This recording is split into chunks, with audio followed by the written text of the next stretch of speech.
Today's devotional message: I lead you to healing beyond rehab. My beloved, I see your struggles and the pain you have endured. Rehab is not just about physical healing, it is about the renewal of your soul. I am here to restore you fully, to bring peace to your mind and strength to your body. When you surrender to me, I will lead you into true wholeness. I lead you to healing beyond rehab. Do not let the past define you. I am making all things new, and I am breaking every chain that holds you back. In your moments of weakness, my grace is sufficient for you. I am working in you to rebuild what was broken and to set your feet on a new path of life. Trust in my love and my power to restore.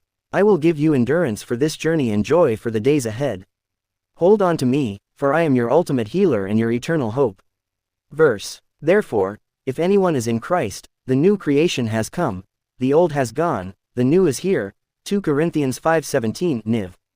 But those who hope in the Lord will renew their strength. Isaiah 40:31.